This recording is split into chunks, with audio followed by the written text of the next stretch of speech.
7 स्थान शिवलिंग के बताए हैं जहां पर भूल से भी अगर कोई चंदन की उंगलियां लगा देता है। 7 स्थान ऐसे हैं जहां चंदन की मात्र उंगलियां लगा देने से ही शिव पितृलोक के पितरों को मुक्ति प्रदान करके वैकुंठ लोक का निवास दे गया। 7 स्थान।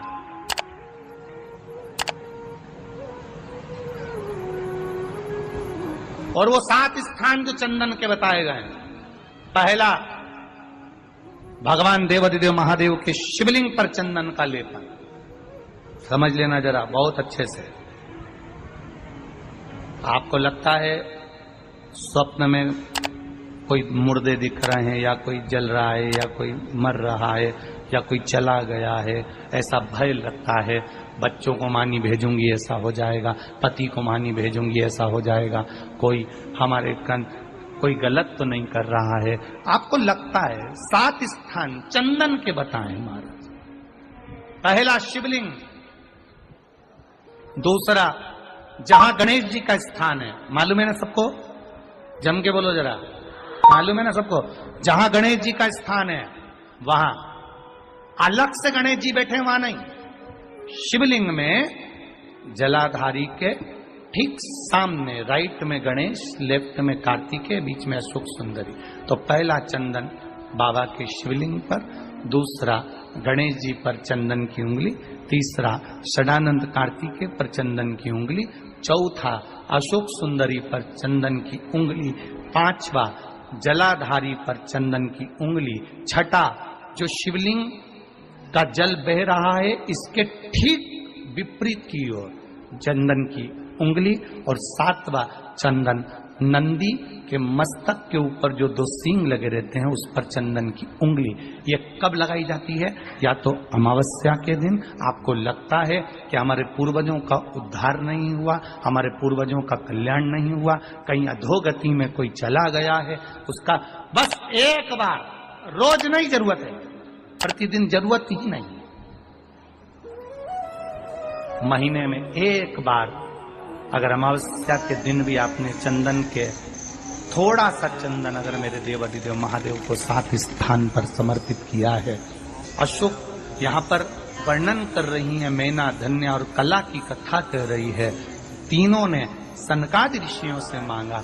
चंदन भगवान को अति प्रिय होता है और चंदन ही एक ऐसा होता है जो पितरों को भी प्रिय होता है, जिसका स्पर्श मात्र लगने से पूर्वजों का कल्याण हो जाता है, वो चंदन।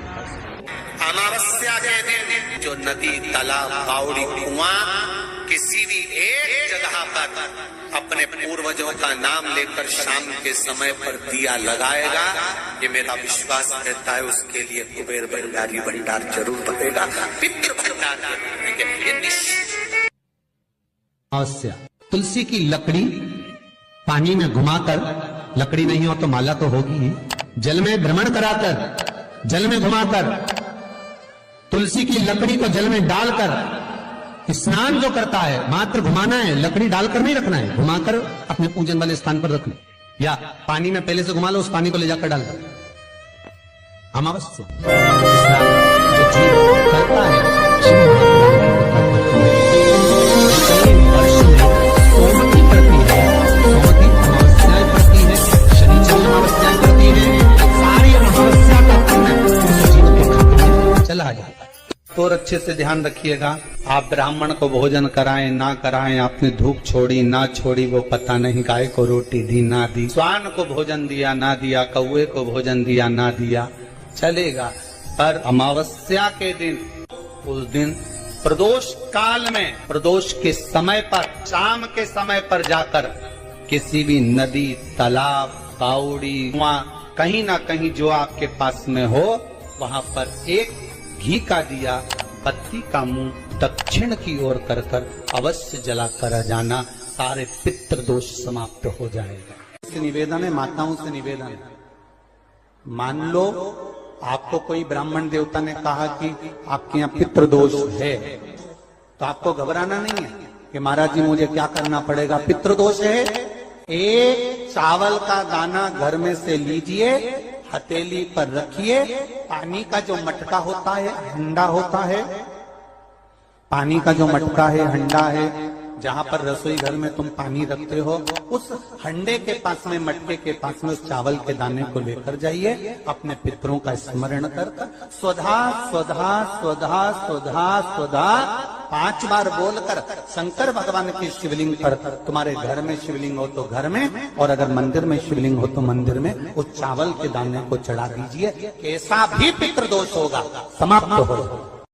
श्री पार्वती जी की नानी जी का नाम क्या था? सुधा। क्या नाम था? जम के बोलो जरा। सुधा। और ये कोई साधारण सी नानी नहीं है पार्वती जी की, और ना ये नाम कोई साधारण सा।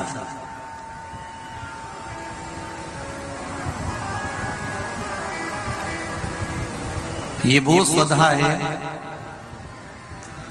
जो पितरों की धर्म पत्नी है, और पितरों की धर्म पत्नी है। अगर घर में, और तुम्हें लग रहा है कि मैं 1 रुपए कमा रहा हूं, 100 रुपए खर्चा हो रहा है, या फिर घर में क्लेश बना हुआ है, या घर में बीमारियां बढ़ी हुई है, तो एक काम करना प्रारंभ कर दो। शिव जी के मंदिर में एकादशी के दिन जब आप जल शंकर को चढ़ाने तो रोज ही जाते हैं, जब एकादशी का दिन रहे और शंकर जी के मंदिर में आप जल समर्पित करें, तो 3 बार मुख से स्वधा